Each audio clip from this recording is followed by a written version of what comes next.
Boker Tov, Shalom, je vais parler en français, évidemment. Moi, j'ai fait ma Aliyah il y a près de 50 ans, en 56, grâce au père d'un monsieur qui est assis ici, Avraham Duvdevani, le président de la Fédération sioniste mondiale, qui fut à l'époque le shaliach israélien au Maroc. Donc mon meilleur investissement en Israël, ce fut ma Aliyah personnelle. La période à l'époque, les années 50, très difficile. La population israélienne, près d'1 million de personnes. Le budget israélien, quelques centaines de millions de dollars. Et la guerre à droite et à gauche. Aujourd'hui, la situation est beaucoup plus facile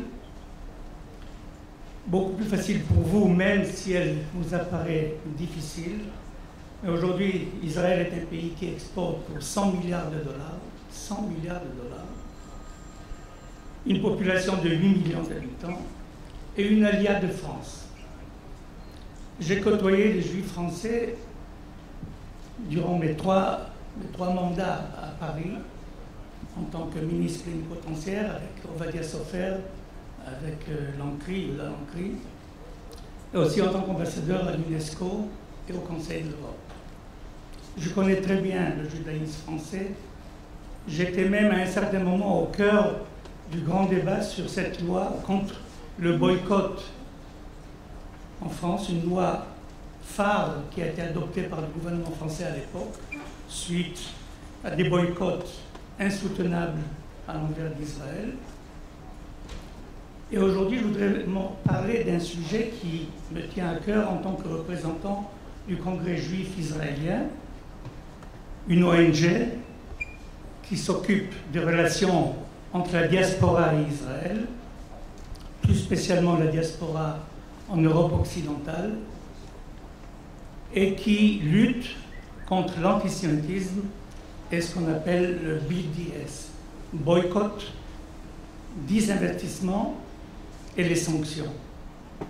Hier, vous avez vu Jibril Rajoub avec ce carton rouge qui demandait l'expulsion d'Israël de la FIFA.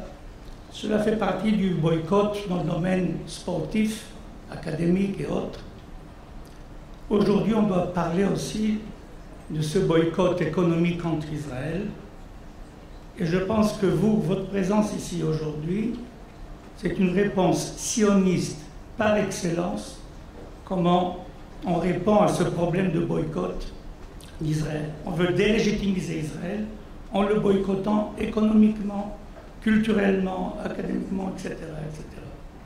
Donc je suis très heureux que vous êtes venus aujourd'hui pour vérifier les possibilités, le potentiel économique israélien pour vous investir ici économiquement. Je pense que l'intégration économique est primordiale pour l'intégration générale de vos familles ici.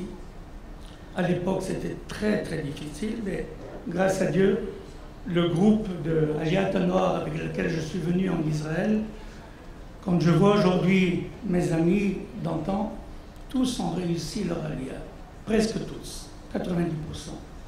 Je vous souhaite donc aussi une très bonne intégration d'Israël et de réussir cette conférence. Je félicite Jonathan Selem pour prendre cette initiative avec Adif Knessim. Je pense que c'est une très très bonne initiative, c'est la première, et je souhaite qu'elle réussisse pour que les autres aussi réussissent. Shalom de Batzlacha.